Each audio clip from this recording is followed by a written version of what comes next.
welcome back to this week's episode, guys, of That's Wild. I'm sat on the opposite side of the car today because I can't be bothered to climb over. Oh, that scared me. I thought someone was calling me, they're not. But I'm sat on the other side of the car today. I don't know how I feel about it. For some reason, it's much colder on this side than it is that side, which I don't understand why, because it should be warmer on the driver's seat, but oh well. But yeah, let's get into this week's episode and talk about what is wild about this week. To be fair, this week hasn't been too wild. It's the first week of December, which means that Christmas is allowed to appear within my life. I'm unfortunately not really a Christmas person. Wait, before you judge, let me correct myself. I love Christmas, I love Christmas Day, I love Boxing Day, I love Christmas Eve. I just don't love the whole lead up to those days. Like, it's such a long month of singing and trees and carols and all of that jazz, and I'm just not really a fan of the whole lead up to Christmas. But I'm getting that, so this week, to start off with, I did do my Christmas cards, which, well, I've not done all of them. Firstly, I'm not a card person. I don't like doing cards. I didn't really do birthday cards, or I don't do cards for any occasion. I just think that it's a waste of paper. But I have been doing cards for my sponsors and for people that have supported me over the year, which I think is a nice way just to say thank you. A nice way to say thank you, and also just to show my gratitude that, and just, I don't even know what I'm saying, but you, oh my god.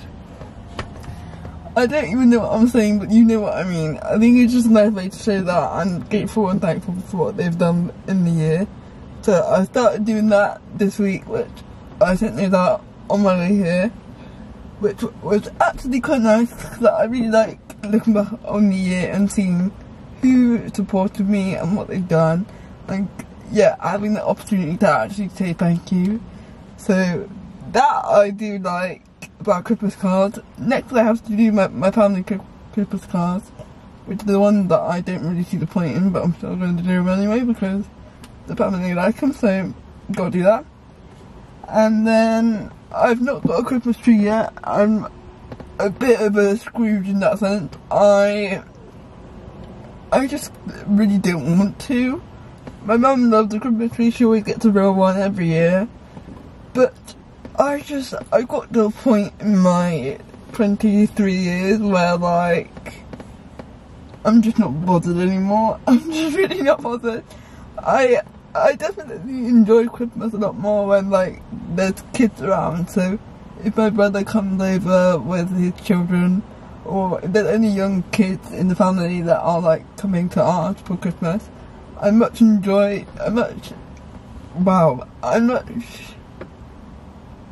what was I trying to say? I much more enjoy having children around to celebrate Christmas with, and to do the decoration of the tree and the whole, and prepare for Santa. I'm not going to say anymore because I could. Anyway, prepare for Santa's arrival and all that jazz, and the elf on the shelf. I love doing all those things. But when it's just me and mum at home by ourselves, I don't have the energy to do Christmas, so my mum's kind of doing that by herself this year, which I think is fine. But anyway, that's the first part of the year. Not the year, the first part of the week is that Christmas has arrived. I've not yet started Christmas music. I'm also not really a fan of that, to be honest. The only Christmas album that I can enjoy is Ariana Grande's Christmas album, and for every year since that album came out, which I think was like in 2016 or something, that was the first album that I would listen to in December, and it would get me in the mood for Christmas. and I've not listened to it yet, but that's usually what I do. I put on that album and then I get into the mood of like, okay, I can do this, and it's Christmas. But I still haven't done that yet, so maybe next week I will have listened to that album, maybe. But I doubt it. Might be the week after. But one thing that I have done that is Ariana Grande related is I went to watch Wicked, the movie, last night. And let me just preface this by saying, when I was a child, I was a huge Ariana Grande fan. Like, I knew everything that there was to know about this woman. I knew all of the facts, all of the dates, all the everything. I was a super fan. I love all her music. I still listen to her music to this day. I love listening to all her old music still. So for me going to watch this film, it was like me as an adult fan of Ariana kind of reliving my childhood. But also, when I first started following Ariana, I knew that her #1 dream was to be Glinda in Wicked.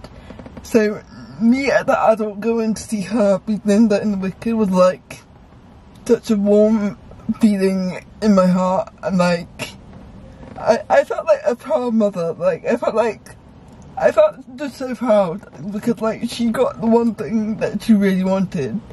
And although she is a mega superstar and has such a successful career, that was the one thing that she wanted to do for herself, and she had done it. So like I felt really proud in that moment that I got to like witness her be Glinda or Galinda, or you know what I mean. But anyway, I was very excited to actually see her achieve her dream in The Wicked, because I think also, if you look at it separate from her, many people go down a path in their career which is not a path that you want to go on, but it's a path that is not the easiest way, but the most smartest way to go.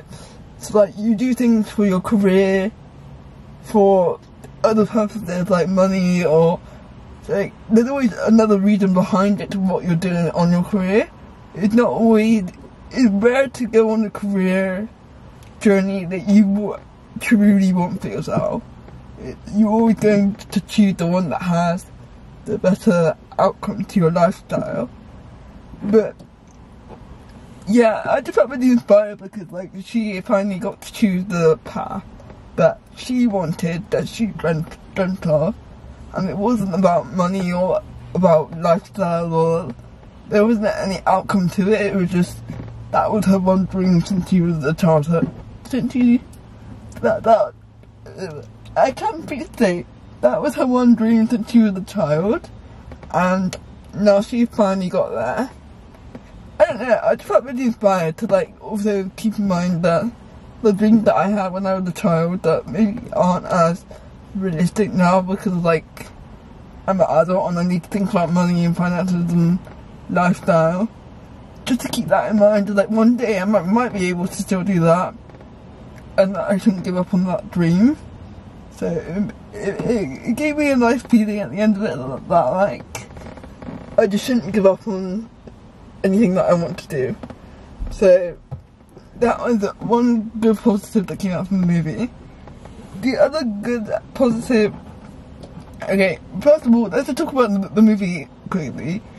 I had never watched Wicked or known the storyline or anything.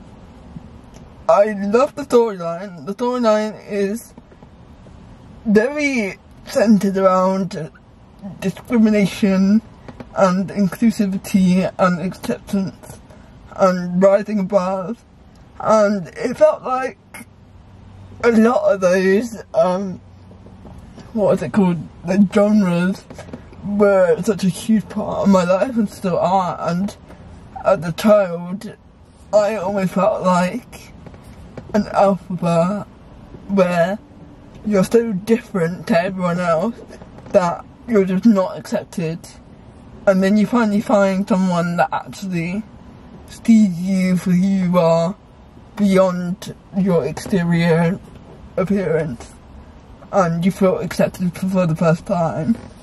And that was just such a beautiful moment because I feel like many people can relate to it.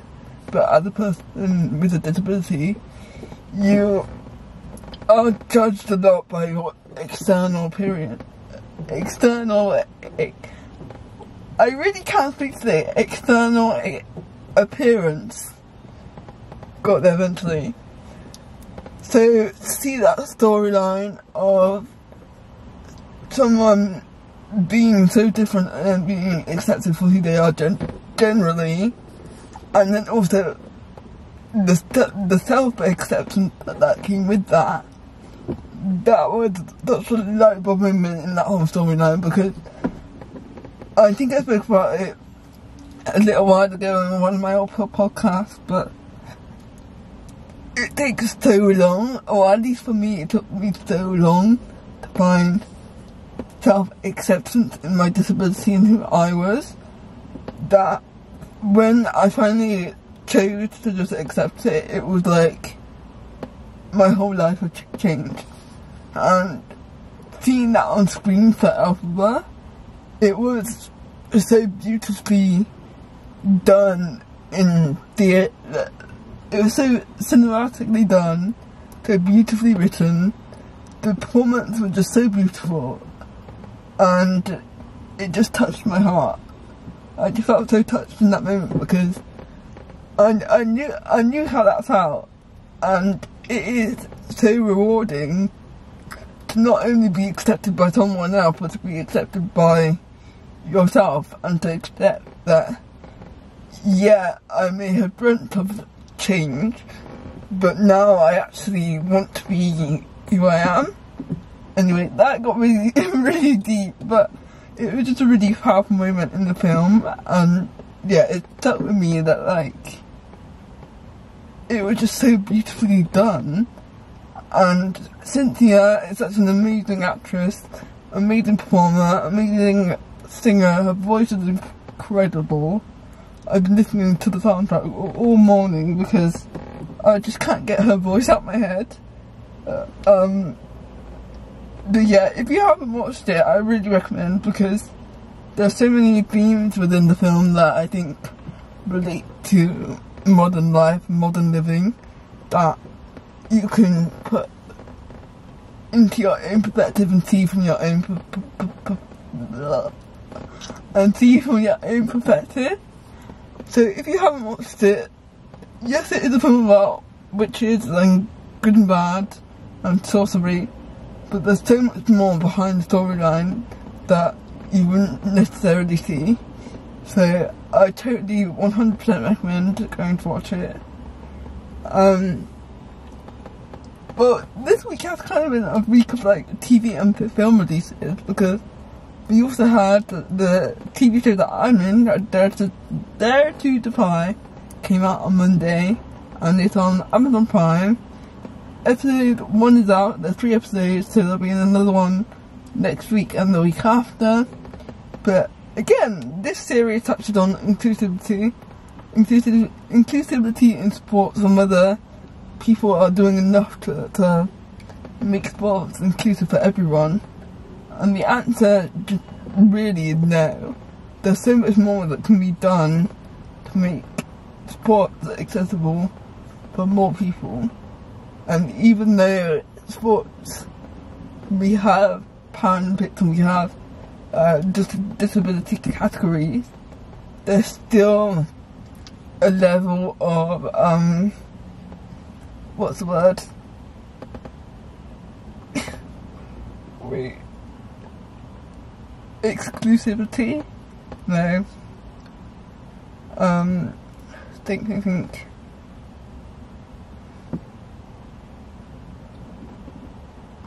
What's the word I'm looking for? There's a level of Tegan editing here, but the word that I was looking for was elitism.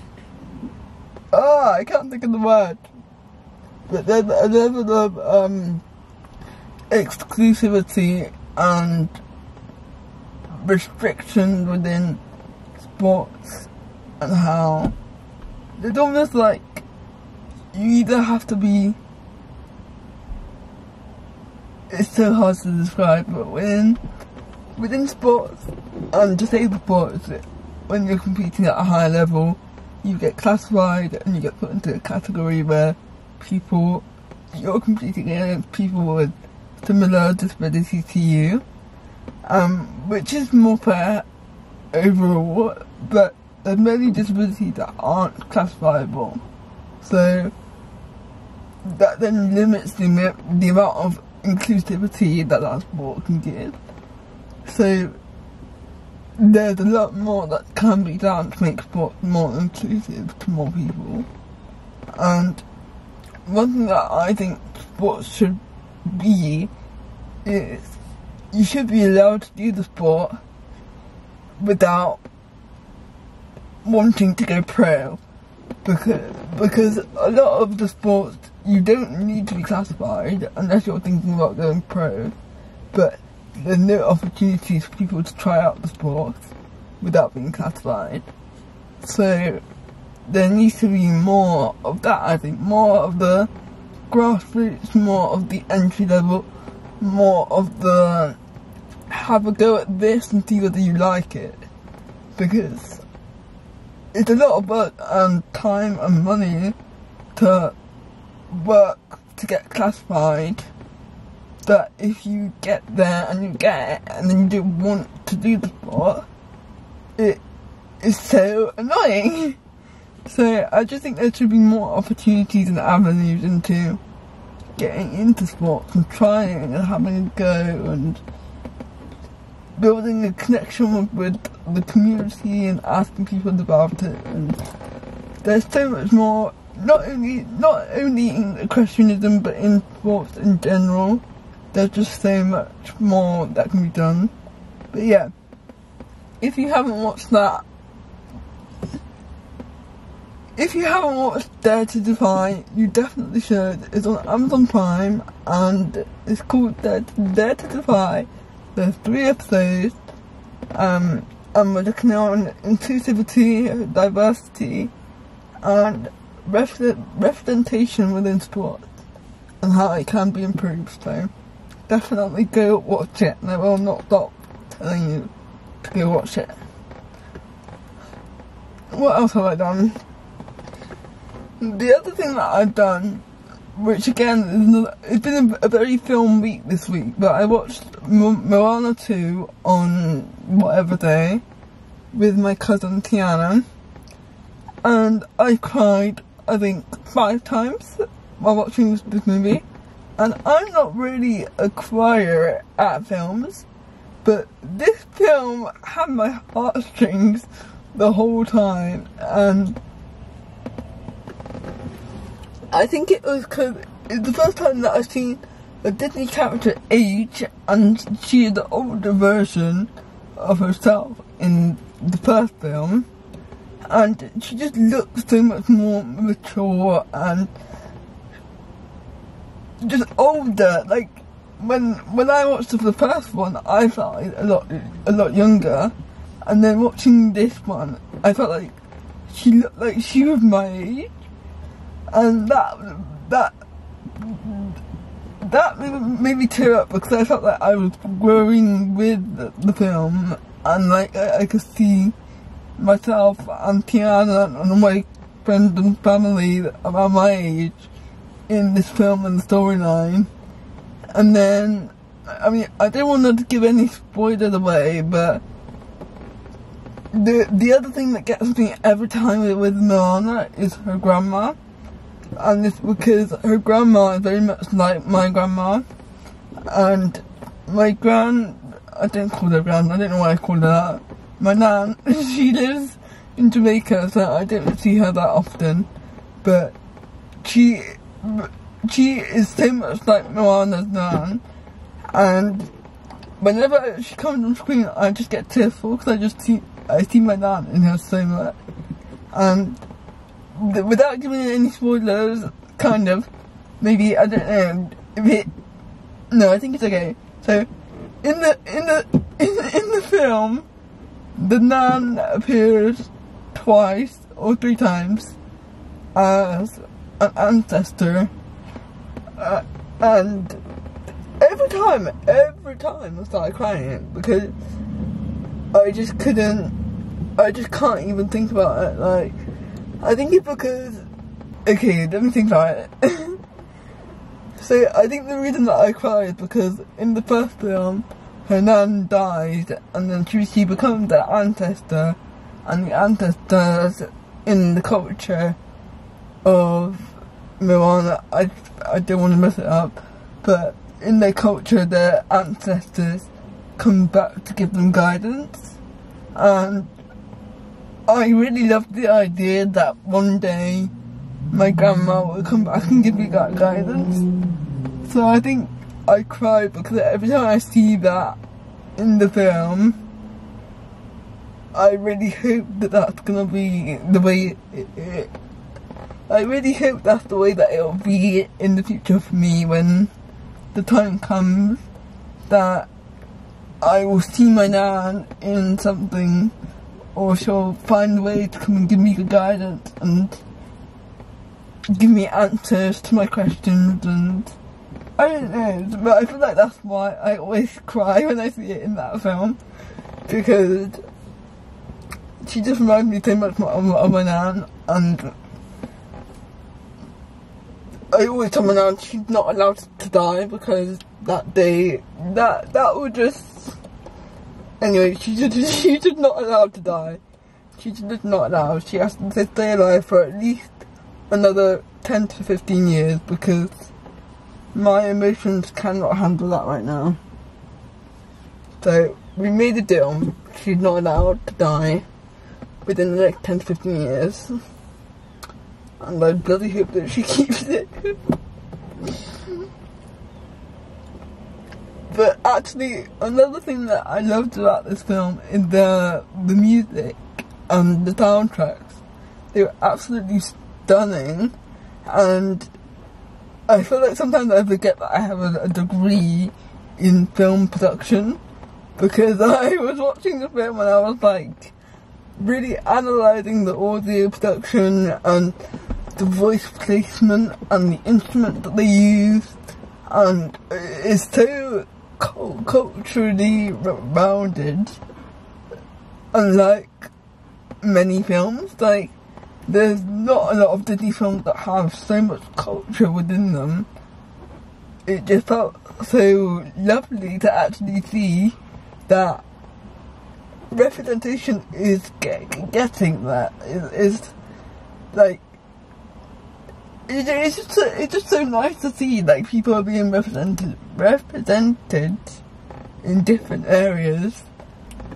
I love that someone just parked right next to me in an empty car park while I'm filming my podcast. Great for me. But yeah, I can't even remember what I was saying now, but I really loved all of the films. Moana is a heart-jerking, beautiful story of representation and culture and finding your people within, finding your people, but also finding more people to accept into your people, if that makes sense. And then we have Dare to Defy, which absolutely love inclusivity, representation, diversity, all around. And then we have Wicked, which was just, I swear, if they didn't win an Emmy or an Oscar or a Grammy for that film, I don't know what's wrong with the industry, because that film is beautiful. And I'm not even a huge theatre person, but that film is stunningly made. And Ariana and Cynthia were absolutely beautiful on every track and every performance, and Ariana's actually really funny, which actually shocked me. Like, Linda's character is actually so funny, and she did it so well, so I definitely feel like a proud mum in that moment. But anyway, I think that's all that's been wild in my week for this week. It's not really that much of a wild week, unfortunately, but it is going to get wilder because I keep saying it, I have got guests. I actually do. I have, I think, at least 6 guests booked and ready to come on the podcast.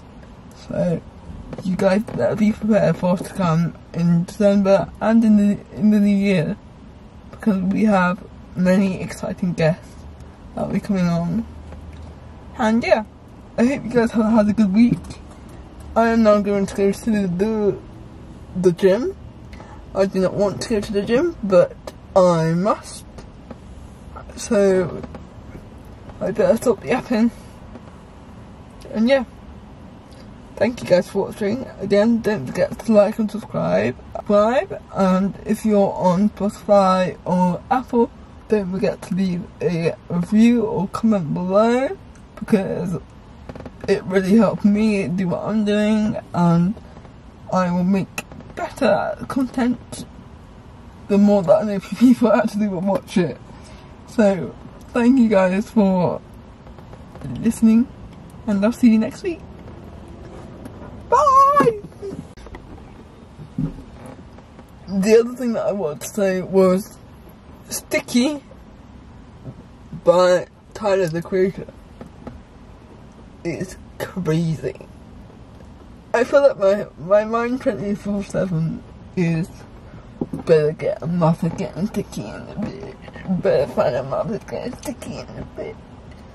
That's 24/7 in my mind all the time.